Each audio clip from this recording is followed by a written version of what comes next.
جو لوگ اللہ پر ایمان لائیں، کہیں کہ ہمارا رب اللہ ہے، پھر اس پر جم جائیں، ان پر فرشتوں کا نزول ہوتا ہے۔ نہ کوئی غم کرو نہ خوف، خوشیاں مناؤ جنت کی جس کا تم سے وعدہ کیا گیا تھا۔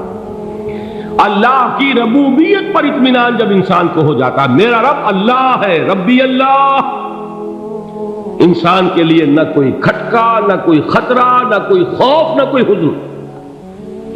جو کچھ ہو رہا ہے کس کے اذن سے ہو رہا ہے؟ اللہ کے اذن سے۔ اللہ کے اذن کے بغیر پتہ تک نہیں ہلتا۔ یہ کوئی اندھا بہرا مادہ نہیں ہے جس سے مجھے کوئی خوف ہو۔ اندھا بھینسا چلا آ رہا ہو اس سے تو ڈرنے کا ہر انسان کو ڈرنا چاہیے، نہ معلوم کس کو ٹکر مار دے۔ لیکن نہیں، اس کائنات کو چلانے والا ایک سمیع و بصیر خدا ہے۔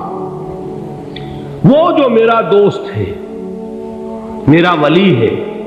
اللہ ولی الذین آمنوا یخرجہم من الظلمات الی النور۔ اللہ اہل ایمان کا ولی ہے، ساتھی ہے، پشت پناہ ہے، مددگار ہے، حمایتی ہے۔ بتائیے جسے یقین ہو جائے کہ اللہ میرا مددگار، اللہ میرا محافظ، اللہ میرا پشت پناہ، اللہ میرا حمایتی، اس کے لیے کوئی خوف ہوگا؟ اس سے کوئی ڈر ہوگا؟ میں مثال دیا کرتا ہوں ایک بہت سادہ، پنجاب کے دیہات کی۔ تو بڑا چودھری ہے اور کوئی غریب کسان ہے۔ اس غریب کسان کے جانوروں کو ہر وقت اندیشہ ہوگا چوری کا، کوئی میری بھینس کھول کر نہ لے جائے، کوئی میرا بیل کھول کر نہ لے جائے۔ لیکن جس کے بارے میں یہ سب کو معلوم ہو کہ وہ جو بڑا چودھری ہے وہ اس کا دوست ہے، اس کی بچیا کو کوئی خوف ہوگا؟ اس کی بھینس پر کوئی ہاتھ ڈالے گا؟ اسے کوئی اندیشہ ہوگا؟ نہیں۔ کیوں؟ کہ وہ بڑا چودھری، بڑا اس کا یہاں کا سردار، جاگیردار، سب کو معلوم ہے وہ میرا دوست ہے، کوئی میرے خلاف اقدام نہیں کر سکتا۔ اس دنیا میں یہ چھوٹی سی بات اگر آپ کے دلی اطمینان اور سکون کا باعث بن سکتی ہے تو ذرا تصور کیجئے۔ میں لفظ تصور استعمال کروں گا صرف اس لیے کہ اس کا ہم جس کو کہتے ہیں ادراک اور شعور کر نہیں سکتے، اگر کے ساتھ کر سکتے۔ اگر یقین ہو کہ اللہ میرا مددگار اور یقین ہو کہ اللہ ہر آن میرے ساتھ ہے، پھر کوئی خوف؟ کس کا خوف؟ کوئی شے اللہ سے بالا تر ہے؟ کوئی قوت اس سے زیادہ طاقتور ہے؟ کوئی اس کے ارادے کو بدلنے والا ہے؟ کوئی اس کی مشیت کے آڑے آنے والا ہے؟ یہی بات ہے جو حضور نے فرمائی، یہ ایمان کا حاصل ہے لب لباب، کہ دیکھو اچھی طرح اس بات کو ذہن نشین کر لو۔ اگر تمام انسان مل کر تمہیں کوئی نقصان پہنچانا چاہے، نہیں پہنچا سکتے مگر جو کچھ اللہ نے لکھ دیا ہو، اور تمام انسان مل کر تمہیں کوئی نفع پہنچانا چاہے، نہیں پہنچا سکتے مگر وہ شے جو اللہ نے طے کر دی۔ آپ پھر میں کہوں گا ذرا طاری کیجئے، اسے فرض کیجئے، اسے سوچئے۔ اگر اس حدیث پر ہمارا دل ٹھکا ہوا ہو تو کسی سے ڈر ہوگا؟ یہ مجھے نقصان نہ پہنچا دے، یہ میری رپورٹ خراب نہ کر دے، یہ میری انکریمنٹ نہ رکوا دے، یہ میرا یہ نہ بگاڑ دے، یہ میرے یہ نقصان نہ پہنچا دے۔ اس کا ڈر، اس کا ڈر، اس کا خوف، اس کی خوشامد، اس کے لیے جا کر طرح طرح سے اپنی عزت نفس کو ذلیل کروانا اس کے سامنے، یہ سب کچھ کیوں کرتا ہے انسان؟ جب سمجھتا ہے کہ اس کے ہاتھ میں میرا کوئی نفع ہے، اس کے ہاتھ میں میرے لیے کوئی ضرر ہے، یہ مجھے کوئی غضب پہنچا سکتا ہے، یہ مجھے کوئی نقصان پہنچا سکتا ہے، یہ میرا کوئی کام بنا سکتا ہے، یہ میری کوئی ضرورت پوری کر سکتا ہے، اسی کا نام شرک ہے۔ جہاں آپ نے یہ سمجھا کہ غیر اللہ کے اندر کوئی طاقت موجود ہے، وہی شرک ہے۔ بتوں سے تجھ کو امیدیں، خدا سے نو امیدی، مجھے بتا تو صحیح اور کافری کیا ہے؟ شرک تو یہ ہے۔ جس پر بھی تمہیں یہ خیال ہے، کلمہ ہے یہ کلمہ سوم، لا حول ولا قوت الا باللہ، ذرا اس پر دل کو کبھی اگر آپ تصور کریں، پھر فرض کریں، دل ٹھک جائے اس پر، کوئی طاقت نہیں۔ یہی بات تھی جو شیخ عبد القادر جیلانی رحمۃ اللہ علیہ نے اپنی وصیت میں اپنے بچے سے کہی. 11ویں دینے والے ہیں، لیکن حضرت شیخ عبد القادر جیلانی کی وصیت اور تعلیمات کو کتنے لوگ ہیں جانتے ہو؟ یہ جن مقامات تک پہنچے ہیں وہ کس چیز کی بدولت پہنچے؟ انہوں نے جو پیغام دیا وہ کیا تھا؟ اے میرے بچے، جس طریقے سے قرآن مجید میں حضرت لقمان کی نصیحتیں جو ہے نقل کر دی گئی ہیں، میں یہ عرض کروں گا بالفرض اگر قرآن حضرت عبد القادر جیلانی کے بعد نازل ہوا ہوتا تو شیخ عبد القادر کی یہ نصیحتیں بھی قرآن میں درج ہوتی. اتنی اونچی نصیحتیں ہیں. اے میرے بچے، اس حقیقت کو ذہن نشین کر لے، لا فاعل فی الحقیقت ولا مؤثر الا اللہ. اس کائنات میں نہ کوئی فاعل حقیقی ہے نہ مؤثر حقیقی ہے سوائے اللہ. کسی شے میں کوئی تاثیر نہیں اگر اللہ نہ چاہے. آگ جلا نہیں سکتی اگر اللہ نہ چاہے. پانی ڈبو نہیں سکتا اگر اللہ نہ چاہے. زہر ہلاک نہیں کر سکتا اگر اللہ نہ چاہے. کوئی چیز فائدہ نہیں پہنچا سکتی اگر اللہ نہ چاہے. تو در در پہ کیوں سر جھکاتے ہو؟ در در پر کیوں جبیں سائی کرتے ہو؟ سب کے سامنے کیوں ہاتھ پھیلاتے ہو؟ ایک اللہ سے مانگو، ایک اللہ کے سامنے زمین پر اپنی جبین رکھو. لا فاعل فی الحقیقت ولا مؤثر الا اللہ. نظر آتا ہے ہمیں کہ پانی پیاس بجھا دیتا ہے. پیاس بجھانے کی صلاحیت پانی میں نہیں ہے، اللہ کے اذن سے. کھانا بھوک مٹا دیتا ہے. بھوک مٹانے کی صلاحیت کھانے میں نہیں ہے، اذن رب میں. دیکھیے یہی یقین تھا. حضرت موسیٰ علیہ السلام کا واقعہ یاد کیجئے. سامنے سمندر آ گیا ہے، قوم دیکھتی ہے پیچھے کہ گرد و غبار کا طوفان. معلوم ہوا کہ فرعون اپنے لشکر سمیت آ گیا. لشکر جب چلتا تھا تیز رفتاری کے ساتھ تو گرد و غبار کا جو طوفان اٹھتا تھا اس کا تصور کیجیے. اور لمحہ بلمحہ وہ قریب آ رہا ہے. پوری قوم نے کیا کہا؟ اے موسیٰ انا لمدرکون، اے موسیٰ ہم کو پکڑے گئے. قرآن مجید میں تو یہاں وہ باتیں نہیں لکھی ہیں، لیکن تورات میں یہ درج ہے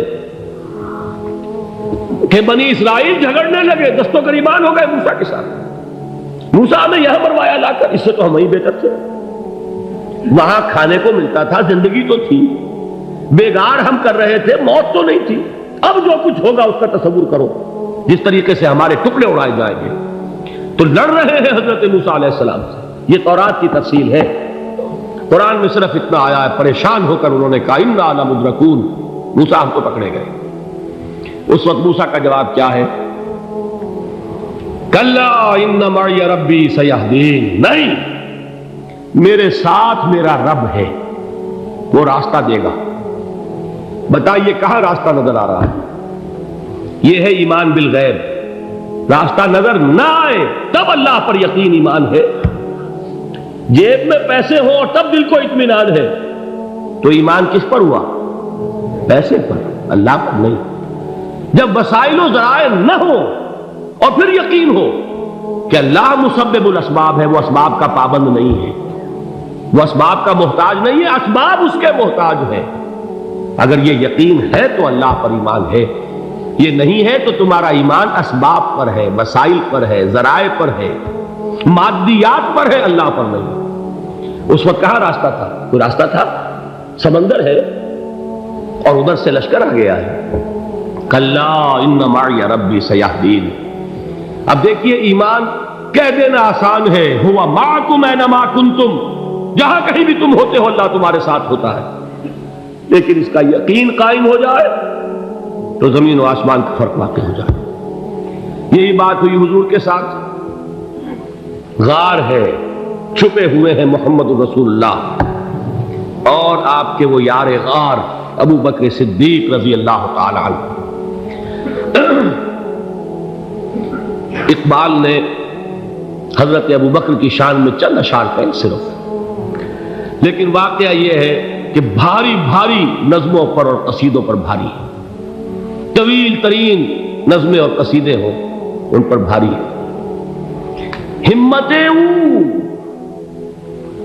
ابو بکر کی ہمت جو ہے کشت ملت را جو ابر، جیسے بارش سے کھیتی اپجتی ہے، ابو بکر کی ہمت اور عزیمت اس امت کو اسی طرح سینچنے والی ہے۔ ثانیے اسلام و غار و بدر و قبر، وہ دوسرے تھے اسلام میں، دوسرے پہلے کون تھے؟ انا اول المومنین، حضور فرماتے سب سے پہلا ایمان لانے والا میں، دوسرے ابو بکر۔ ویسے ہمارے ہاں یہ چلتا ہے اختلاف، حضرت علی پہلے ہیں کہ حضرت ابو بکر پہلے ہیں، لیکن اس میں بڑی خوبصورت تطبیق قائم کی ہے علماء نے، اور بہت صحیح ہے۔ چار کے بارے میں فیصلہ ہی مت کرو کہ کون پہلے، ان کی ایک عجیب تقسیم کر دی ہے۔